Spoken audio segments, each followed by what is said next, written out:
So, everyone, welcome to the Gen Z Jews Fighting Anti-Semitism's Winter Speaker Series. Today, our guest is Kenneth L. Marcus, who is the Assistant Secretary for Civil Rights at the Department of Education, and now is the founder and now chairman of the Brandeis Center. We are very lucky to have him here today. Before we get started, I just wanted to say thank you to Combat Anti-Semitism and Capital Jewish Museum for their help and support on this summit. So, college campuses have been seeing an increase in anti-Semitism, both on the left and the right, for a long time. According to ADL, there has been an 86% increase of anti-Semitism on college campuses. In a slightly outdated 2015 Brandeis University report, for students who had some affiliation about Israel, more than a quarter of those undergraduates responded about being talked hostilely towards about Israel on campus by their peers and they thought of it as a very big problem. And nearly 15% of the same level of hostility was just towards Jews. So, nearly 1/3 of these undergraduate respondents report having been verbally harassed in the past year because they were just Jewish. And nearly 3/4 of these respondents have been exposed at one time during the past year to at least one of 6 or so anti-Semitic statements. These stats have most likely only grown since the survey back in 2015. So while we will not be getting very deep into these next two topics, they're still very important to know about. Last August at USC, the vice president of undergraduate student government, Rose Rich, resigned from her government seat. In her resignation letter, Rose described the intense pressure and toxic conditions that led to her decision, specifically the anti-Semitic attacks on her character and the online harassment that she had endured because of her Jewish and Zionist identities. In April of 2019 at Emory University, Jewish students had mock eviction notices on their dorm room doors. And even before Charlottesville and the rise in white supremacy, Nazi symbols have been seen on college campuses with swastikas sprayed on Jewish fraternities. Today, we will examine these general ideas of anti-Semitism on college campuses more closely with Assistant Marcus. Mr. Marcus, take the floor. Thank you, Zach. It is such an honor to be speaking to Gen Z Jews. I've spoken to a lot of audiences, including college audiences, but Gen Z, of course, is a generation that includes high school students like yourself, as well as college students. And I'm so impressed that high school students are beginning to think of these issues already and how they can be prepared for colleges that they might enter in the future. 20 years ago when I started working on civil rights issues, it certainly didn't occur to me that I would be dealing in a serious way with anti-Semitism. I was aware of anti-Semitism as a Jewish American, and I thought of it as a historical problem. I knew that there had been significant college anti-Semitism matters, that there had been restrictions. Members of my family had been prevented from getting into universities because they were Jewish. But this seemed like a historical problem, and I believed that America had made significant progress against anti-Semitism on college campuses pretty much every year since the end of the Second World War, through at least the turn of this new century. And yet, we can no longer say that we're making progress. The last 2 decades, since approximately the start of the Second Intifada, have really seen backsliding. They have seen a worsening of the situation, as you've indicated in your introduction with the statistics that you've quoted and also some of the examples that you've given. We're no longer in a situation where we're making progress. I don't think it's a situation that requires alarm, but it is a situation that requires action. It seems to me that students often make 2 kinds of problems when they're thinking about anti-Semitism. One is to ignore or understate the problem. Oftentimes they'll shrug it off. They won't go to lectures like this, or they'll think, well, maybe it happens to some people, but it doesn't happen to me. And yet the problem has been spreading fairly rapidly, often onto campuses that had seemed just a few years ago to be immune to it. The other problem is to overstate the problem or to be excessively alarmed by it. The fact is that most Jewish American college students are able to have a healthy and happy college experience. We do not have the kinds of restrictions on Jewish admissions that we used to have. And Jewish students have lots of different kinds of opportunities at many excellent colleges and universities, Hillel programs and Chabad programs, and in some places, access to a wide variety of Jewish studies and Israel studies programs, for example. And yet, over the last few years, the number of incidents that have been happening have been more and more worrisome, and the trend is not looking good. The sorts of examples that you cited could be found at many, many different colleges and universities today. And the fact that things are getting worse should be of significant long-term concern when we think about how bad anti-Semitism has gotten in some parts of the past. We really see three different kinds of anti-Semitism on college campus. There's right-wing, there's left-wing, and there's Muslim or Islamist anti-Semitism. The right-wing anti-Semitism can include the sorts of swastika incidents that you mentioned. Oftentimes, they seem to be based on non-college students, people coming from outside. It can be swastikas, it can be destruction of menorahs, it can be arson in some cases, or other sorts of vandalism. This is increasing and it's worrisome, and it's a matter that I think requires heightened security and training for law enforcement, including university law enforcement.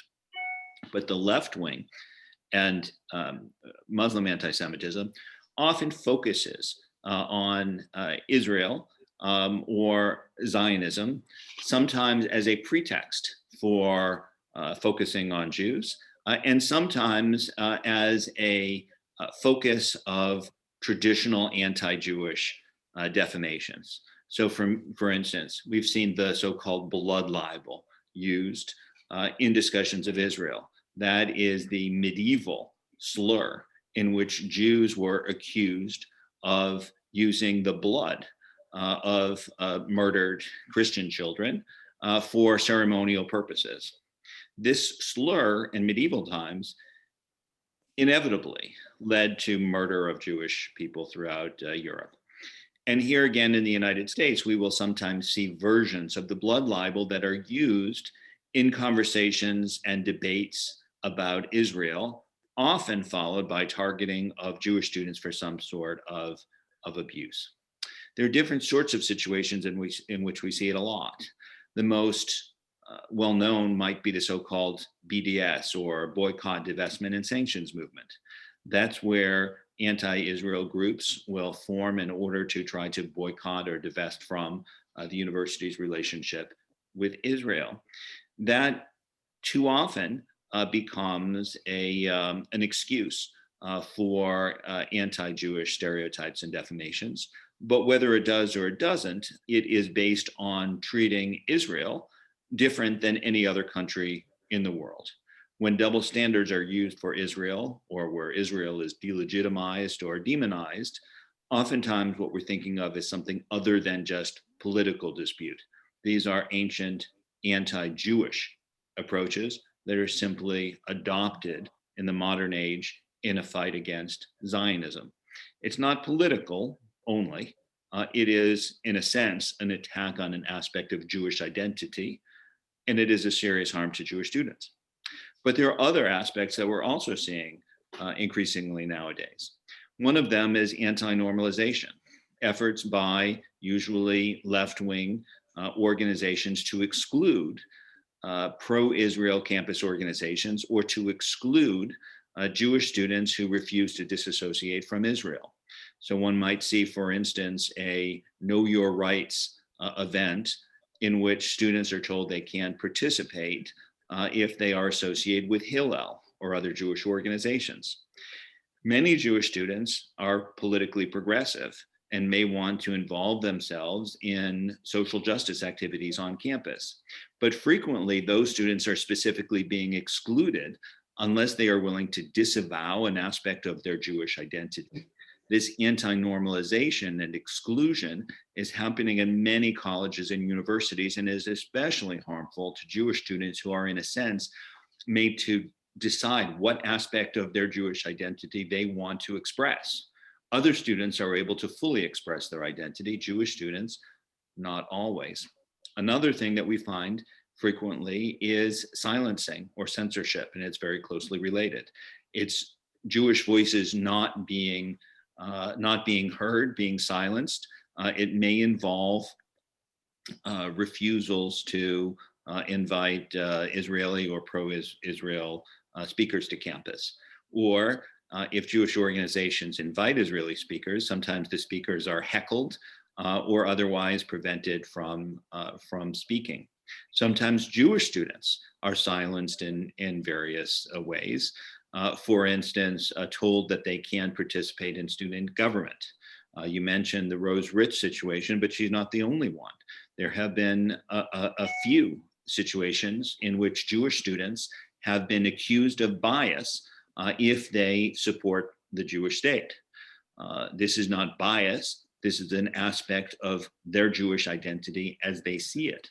And when they are silenced, when they are prevented from having their voices heard, they are not only being prevented from living fully Jewish lives, but the entire campus is prevented from hearing an important voice that should be heard. So these are what we are facing more and more. The good news is that while we are seeing increases of anti-Semitic activity from the left and the right on college campuses, we're also seeing stronger pushback from Jewish students and from the Jewish community. There are now far more organizations that are fighting campus anti-Semitism now than they were 20 years ago when I first started working on the issue. Certainly the Louis D. Brandeis Center, which I run, didn't exist 20 years ago, but the Brandeis Center fights campus anti-Semitism through law, sometimes filing legal complaints to protect Jewish students from discrimination and harassment. But there are other organizations. I mentioned Hillel and Chabad as campus organizations, but there are a number of organizations that are now working to address the problem. Zach, I've got a lot more to say, but I want to leave time for questions, and so I think I'm going to leave it at that for now, and maybe engage with the ideas and questions that I know that you have. Awesome. So why does anti-Semitism stick to college campuses so heavily? My friend, the late Abigail Thernstrom, the vice chair of the U.S. Commission on Civil Rights, once called American universities islands of intolerance in a sea of reason. And of course, she was being ironic, but somewhat bitterly ironic, because we expect universities to be oases of a reason and liberal tolerance. And they are for some, but not for others. Oftentimes, universities may be tolerant for some minorities, but pick and choose. It is often the progressive aspect of college campuses which has led to anti-Israelism and then anti-Semitism.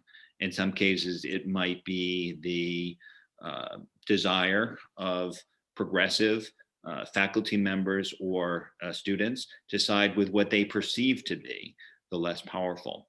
At any rate, over the years, and it's now been several years, Israel has become unpopular with campus elements who may not be a majority, but who are disproportionately influential. From any study that I have seen, university faculty and students are not all anti-Semitic. In fact, like the American public, attitudes towards Jewish people on college campuses tend to be generally favorable. In fact, attitudes towards Jewish Americans on college campuses tend to be as favorable as towards pretty much any other religious group. So it's not as if college campuses are filled with hate towards Jewish people. However, there are on many college campuses a small but vocal and disproportionately influential minority of people who are both anti Semitic and deeply hostile towards Israel. And they have tended to have an unusual amount of influence and to be responsible for a large number of incidents. So, do you think that people maybe are just not caring about anti-Semitism on college campuses, and that's the reason for its growth? Yes and no. Yes and no. I think that there are some people who think that they care about all forms of bias and hate, including anti Semitism, but they really don't know what anti Semitism is. They might be concerned if they see a swastika, for instance. They might be alarmed if they see white supremacists on campus. But if they see truly vile anti Zionist literature on campus, they may not realize that this is not just political criticism, that there is demonization, that there is delegitimization, that there are double standards involved. They may not realize that this is something that needs to be treated like other forms of bias. And that is why I would say one of the most important things that's needed on college campuses is a broader acceptance of the so-called IRA, or International Holocaust Remembrance Alliance, the IRA definition of anti-Semitism, which spells out in its guiding examples the ways in which frequently anti-Israel activity is in fact a form of anti-Semitism. And do you think like that? My bad. Sorry. Why do you think this issue seems to go nearly unheard of in the mainstream media? That's a very good question, Zach, because there really have not been the sorts of articles about anti-Semitism that you see or about other sorts of bias. Every once in a while, there will be an incident that rises to the level that it captures some editors, but it's usually not what the major mainstream editors are looking for. And when there is an incident, it is often a hard sell to convince them to cover the matter. It's simply not what they're focused on. There are certain narratives that have established themselves and which the major newspapers and magazines and broadcast news have focused on, and that they are willing to treat as legitimate. Black Lives Matter, for instance, is understood by editors, and they will write articles on the horrific problems of abuse of African Americans. But when it comes to anti-Semitism on college campuses, it is not covered, in part because of a perception that Jews are white, privileged, and unneedy of support or assistance, and that this is not a cause that requires help. This is, I think, ignorant both of the history of anti-Semitism and of the extent to which what's happening on college campuses can be so hurtful of Jewish students and so coarsening of the environment for everyone.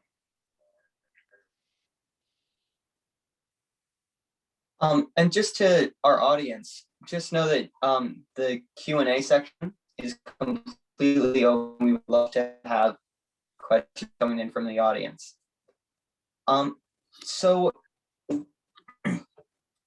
do you like, sorry. So how do we identify the line between pro-Palestine and anti-Semitism? I'm glad to be seeing questions coming up, and that is a good one. It is important to recognize that there is a line. One can be against anti-Semitism without being against Palestinians or Palestinian Americans. One can hope and wish and pray for the success and prosperity and welfare of all people, including Palestinians and Palestinian Americans, and want to fight anti-Semitism. I gave the IRA definition as I think the best single tool we have. It is not always going to be useful, but I think it is the best single tool that we have available because it does give those examples, and it is based on the so-called 3Ds from the famous Russian refusenik Natan Sharansky. I didn't attribute it, but I mentioned them a moment ago. Ask whether one is talking about the use of double standards towards Israel that are not used for any other group. Ask whether Israel is being demonized, treated not just as being wrong, but as almost demonic. Ask whether it's being delegitimized in the way that historically the Jewish religion was as well. These are not forms of Palestinian solidarity activism. These are expressions of bias and bigotry. There's a very big difference. So, do you think that anti-Semitism on college campuses is? Do you think that anti-Semitism on college campuses is being shadowed by things that are considered larger problems in today's society? Well, I mean, to start with, on college campuses, this is such a difficult time with coronavirus. And I would say that coronavirus and the related aspects, both health and closure, those are overshadowing pretty much everything nowadays. I also think that Black Lives Matter has gotten a great deal of prominence. Society is, in a good way, much more attentive to questions of abuse of police authority and discrimination against African Americans. Unfortunately, anti-Semitism on college campus hasn't just fallen below the top few issues. For many, especially on the campus far left, anti-Semitism is simply not something that they are willing to consider. And they are in particular not willing to consider that anti-Zionism tends to be driven by anti-Jewish animus. And why do you think that anti-Semitism is worse now on college campuses? And what do you think is behind this recent change? It's a global phenomenon. What we are seeing is that certainly over the last 20 years, but increasingly in more recent years, that the post-Holocaust protection that Jews have had against socially acceptable bias has sort of disappeared. And in the Middle East first, and then in Europe, and now in North America, one is seeing this resurgence of hatred. It is much worse in the Middle East, significantly worse in Europe, but we are now a much more global society than we ever were before. And as we have global migration, global trade, global communication, global internet, global spread of ideas, some of the negative aspects, the social pathologies like anti-Semitism, are spreading much more than they had before. Fortunately, positive things are spreading as well, and we can hope that there will be more global opposition to anti-Semitism too. And on just the topic of like bad things spreading, do you think that maybe there's other social movements that have been like spreading bad ideas of anti-Semitism to like around college campuses? Well, around the world and around the United States, and on both right and the left. So we've certainly seen over the last few months with the far right and the white supremacy movement, the spread over the internet of really horrific anti-Semitic and otherwise racist ideas being spread. But we also see on the left intolerance and bias towards Jews spreading. And do you believe that colleges should maybe further their efforts towards building a solidarity maybe between Palestinian and Jewish students? And maybe take into account the possible traumas that either side has? I certainly think that colleges should consider the needs and the hurts and of all of their students, absolutely. And I also think that all forms of intergroup relationship should be cultivated. So I absolutely think that it is valuable for universities to be a place at which people of different background are encouraged and supported to intermingle, and in which universities are sensitive to all sorts of different groups. I would say, however, that this is not an answer to anti-Semitism. It's valuable in itself, but when there are anti-Semitic incidents on college campuses, they should not be taken as as sort of a reason for, well, let's deal with bringing people. You've got to focus on the anti-Semitism and not just the intergroup conflict. So I would say yes, yes, and maybe. So do you think that certain groups like BDS are, other than like spreading anti-Zionist ideas, do you think that within that they're spreading anti-Semitic ideas and that's only leading to more anti-Semites on campus?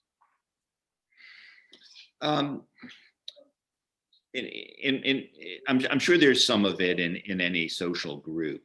Much of the time within the BDS movement, one does not see explicit anti-Semitism. One sees implicit anti-Semitism. One sees that Israel and Zionism are used as a guise or concealment. It is a way of being able to attack the Jewish community without repercussions. Interestingly, one sees that to a lesser extent, but not unheard of, in the radical right as well. So you will see among neo-Nazis, for instance, to some extent, anti-Zionism is the language in which they communicate hatred of Jews, but they will also sometimes communicate hatred of Jews much more explicitly. So do you think that students on campus have a good, clear way on how they can fight this anti-Semitism that's being brought upon them? Well, that's a great question. I was wondering if you would ask me that one. Did that come from the audience? No. It's a good one. And if it's okay, I'm going to take a moment, because I do sometimes get asked, well, what can Jewish students do?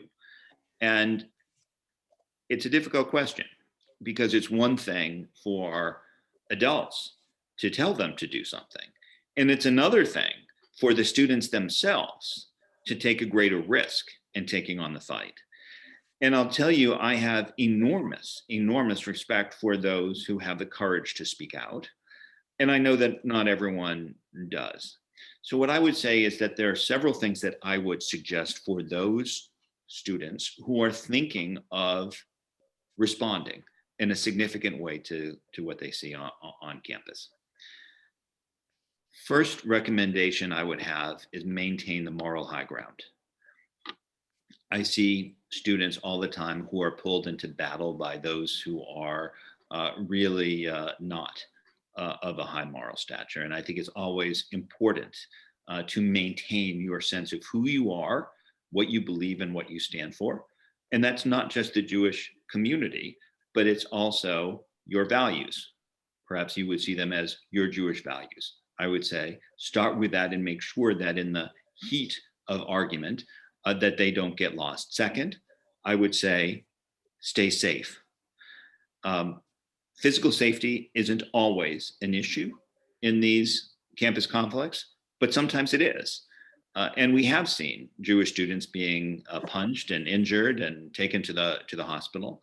So I would say, if you're going to fight, be sure that you're fighting in a way that is safe. That is safe. Third, I would say, keep to your priorities. If you're in college, you're in college or in high school, your goal is to graduate, to get your degree, to keep to your studies and make sure that your priorities are first. I would say stand tall. When it is safe to do so, speak your mind. That's part of being a good person. It's part of being a good citizen. And for many of us, it's part of what it means to live a Jewish life. I would say organize. Don't feel you have to be isolated. Work with others. I would say collaborate, not just with other Jewish students, but with other groups. It is very important to speak out when members of other groups are harmed. And it is also important to ask for their assistance when the Jewish community is harmed. Anti-Semitism and racism are not just attacks on Jews or, let's say, African Americans. They're attacks on all of us. And so we should speak out against all of them. I would say educate. The most important thing to be done is to make sure that people understand what is anti-Semitism, especially when it's connected to anti-Zionism. I would say laugh. I would say don't forget your sense of humor. Sometimes some of the best responses to anti-Semitic activity have been either to find some ways of keeping it light and keeping perspective. But then when you can safely and in an ethical and nonviolent way respond, do it. And try to make sure that the institutions that we enter are as strong when we leave as when we got there. That's what I would suggest. Thank you. So what do you think a student should do if, like, school administrators decide to bring in a speaker who is anti-Semitic? And how should students react to this? And what should they do in terms of, like, addressing their administrators and possibly their peers? Well, there are lots of different contexts, and it does make a difference if it's the speaker is brought in by other students or by faculty members, or in your hypothetical, by administrators. In some ways, it's worse when it's the administrators, because then it's not an exercise of academic freedom. It's an exercise of the institution expressing viewpoints, which in your example are anti-Semitic. I think it's important to do, as I just said, including speak out. And there are different ways of speaking out, and do it in conjunction with others. There may be organizations on campus like a Hillel or Chabad who would be able to help. There might be organizations off campus like Stand With Us, just to name one, but there are a number. In some cases, when it's more extreme than just speech, the Louis D. Brandeis Center for Human Rights would get involved. But I would also say that when it's the administration and not just the faculty or students, that is something where the Brandeis Center would certainly be concerned too. So do you think that certain groups like If Not Now and J Street are helping the Jews on campus causes, or do you think that they are possibly hurting them? Well, those are two different organizations, and they're different on the political spectrum. And J Street, at least, I think, has claimed to be a pro-peace but pro-Jewish organization, and I do think that there have been, and sometimes in some places, campuses where they have helped. The Vassar chapter of J Street pushed back a few years ago against a BDS effort. But too often J Street, although it calls itself the pro-Israel group, isn't really on many campuses. It is in fact just another anti-Israel group, in effect, giving cover to the worst organizations. And on the topic of If Not Now? I'm not very familiar with them, but I've certainly never seen them do anything that I would consider to be helpful. And so, when looking for a college as a high schooler, what's like a good sign and what would be a bad sign for Jewish students? Well, certainly Jewish students as students are going to be looking at a wide variety of different things. But I would look at things like availability of Jewish services. Is there a Hillel? Is there a Chabad? Is there a vibrant Jewish community? There are different sorts of Jewish students. Some of them are going to be looking for availability of kosher food, um, uh, availability of whatever sort of Jewish religious observance and services that one favors. I think one starts with the positive. What are the positive aspects of Jewish life on campus? If I'm interested in Jewish studies, do Jewish studies exist? Are there Jewish groups? And if so, are there a multiplicity of Jewish groups? Um, uh, do they cover a wide variety of issues, including the ones that I'm looking for? But then beyond that, one should look to see, have there been anti-Jewish incidents? One could look at the website of the AMCHA initiative, AMCHA. The AMCHA initiative has a tracker on its website where you can look up to see incidents on campus and to see where they've happened. I wouldn't be necessarily scared away just because of one incident, depending on the nature of the incident, of course. But if there have been some, it would raise a flag. And so, how do you think maybe if if a Jewish student has like a peer who seems truly just uneducated about the topics of Israel and the topics of anti-Semitism, how should they educate their peers and make their peers like just understand the topics better? Oh, well, that's a really good question also. Um, I mean, it sort of depends on who you are and what you like to do. Working through a Jewish organization, um, a Jewish student organization or Hillel, you might work to bring lecturers and films on campus, and perhaps bring your friend to a film or lecture or panel discussion on campus. You might uh, introduce them to some of the organizations and books and ideas. There's some people who want to engage in dialogue and share in a reasonable way their ideas, and that's excellent too. And so, why do you think things like BDS ended up starting and ended up growing on college campuses? I mean, the BDS movement has a long and controversial history.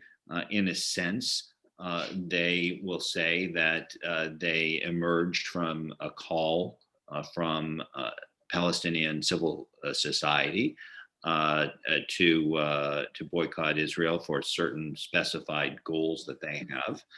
But the fact is that the movement uh, really emerged not just from that civil society call, but really from much larger and better financed sources, going back to the NGOs, the non-governmental organizations at the Durban conference in 2001, which really recycled anti-Israel and anti-Jewish hatred that had been part of Israel boycotts for decades before that, stretching all the way back to the Nazi boycott of Jewish shops. In other words, there was a very long and ugly history of anti-Jewish boycotts that led up to the Durban conference and then through it to the call for civil society, a boycott.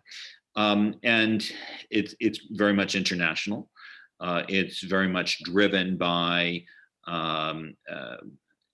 extremist organizations. It's been highly well funded, and it has spoken in recent years in a human rights language that has been palatable on the progressive left. Those who support boycotts of the Jews have changed their language, have changed their rhetoric from time to time. The means have been consistent. Throughout the entire history of the state of Israel, there have been continuous efforts to destroy it, including through boycotts of Israel and of Israeli business. But what has been highly successful of the BDS movement has been its ability to take this very old anti-Jewish hatred and to express it in a language which is compelling for, especially for the progressive community, which has become so influential on college campuses. And what do you think maybe started the whole concept of anti-Semitism on college campuses in the first place?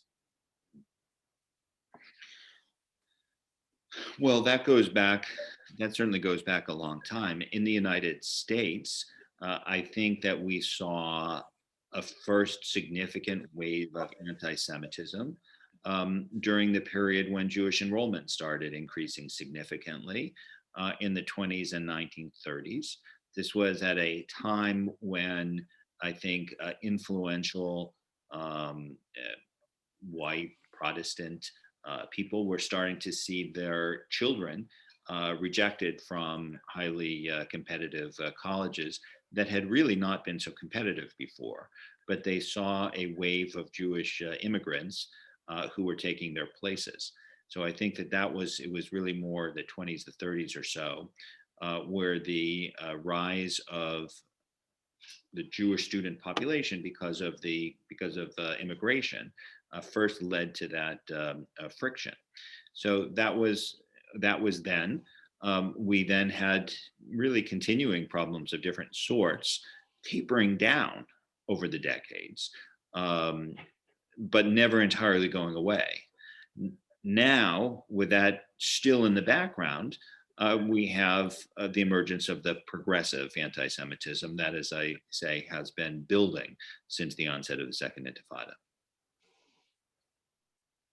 So why do you think anti-Semitism on college campuses, excuse my poor choice of words, spreads like a virus? Well, that's not a terrible choice of words. It does in some ways spread as a virus, and like a virus, it does mutate and change and adapt to circumstances, as anti-Semitism has over the decades. And I think with the anti-Semitism, what you have is an age-old form of hatred, which is culturally available. In the sense that when one is looking for a scapegoat, when one is looking for an other, when one is looking for someone to hate, there is an age-old stock of anti-Semitic stereotypes and defamations that one can latch onto. So do you think the Abraham Accords could affect campus anti-Semitism in any way? Well, they should, shouldn't they? I mean, yeah, it's kind of ironic that the BDS movement is sort of the last to get the message. So much of the Arab world has started making peace with Israel, and I mean, it's such a marvelous time to try to celebrate and expand on those achievements. I have not seen any evidence. I'm not expecting any evidence that it would help. I do think that there has been evidence that when there are tensions in the Middle East involving Israel, when there's conflict, when there's war, that has often led to a spike in incidents on college campuses. So negative incidents definitely lead to a spike. And the fact that we haven't had those so much lately as in some prior years has been a good thing. But unfortunately, I'm not expecting positive incidents to have a positive correlation. Hmm. And do you think that Jewish kids on campus, or even kids that support Israel, are afraid to like share their beliefs because of what their peers and educators and administrators might possibly think about them?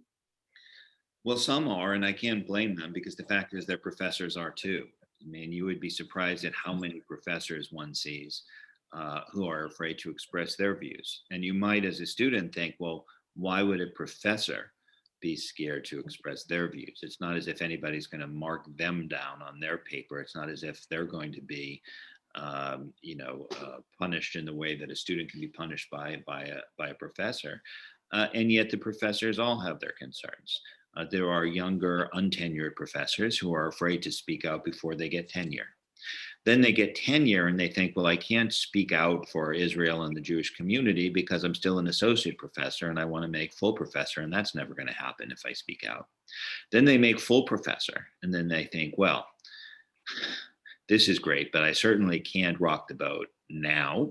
In a few years, maybe I'm online for a chair. Maybe I want to be invited to conferences. I want my papers to be accepted by prestigious journals. There are all sorts of ways in which there can be social repercussion against tenured professors.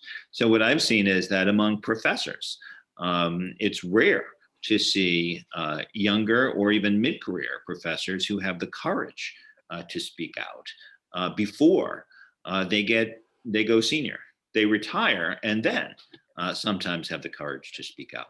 But it's very hard for university professors to buck the trend and to have the courage to speak out. And so if they don't, how can we expect students will? And I get that, and there's no shame in focusing on things other than this. But there are so many students who do see this and who are awake to it and want to speak out. And I have to say, for them, I have great respect, and we should provide whatever support we can.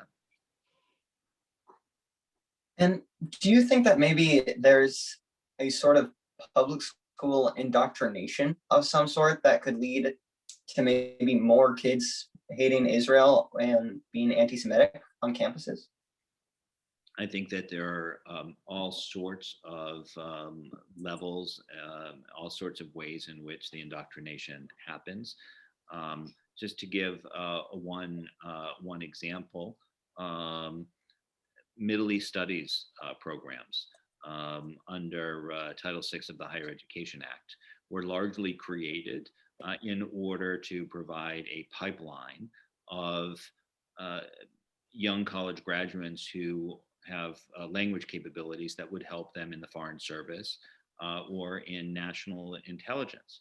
But what in fact has happened in recent years is that these programs often are one-sidedly anti-Israel and create through the Middle East Studies departments an indoctrination of their students in their classes, as well as an indoctrination through their federally funded programs on the campus for college students, and also in training of high school teachers, which sometimes leads to indoctrinations through the high schools as well. And so, as our final question of today, the question that this whole entire summit was going to ask: do you think that college campuses are a breeding ground for anti-Semitism? And what steps should be taken to try to reverse this trend?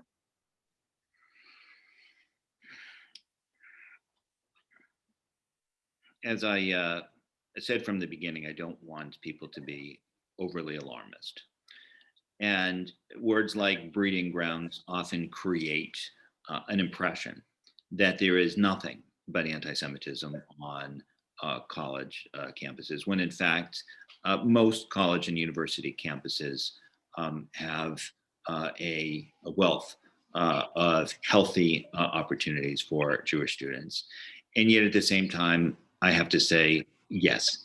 The problem for college and universities is not only that they cultivate for many Jewish students a hostile environment during their 4 years there, but also as breeding grounds, in a sense, they seep into the broader environment. That is to say, the problem with campus anti-Semitism is not just that the students are harmed, but that in coloring and infecting the views of young people in a formative time of their life, is having a harm on society. And I would say that's one reason why, for those students who are thinking of becoming active, it's not just about how things are now on your campus. It's about how we are changing the world that we will live in and that we will pass on to the next generations. So yes, I would say that in many cases, college campuses have been a breeding ground for anti-Semitism, but that the opposite is true, which is that when we work together and when we fight back against it, they can also be a place from which we turn things around. So thank you so much, Mr. Marcus, for your time today and answering all these questions and giving such great and educational answers for all of these. So just as a message for everyone who's still here, please don't forget to sign up for next week's summit with Tema Smith on ensuring Jews of color are heard in an inclusive Jewish community. And follow us on Instagram and Facebook, as well as the Gen Z Jews YouTube channel. And so once again, thank you, Mr. Marcus, for coming here and speaking. And thank you to everyone who came to watch. Thank you. My pleasure.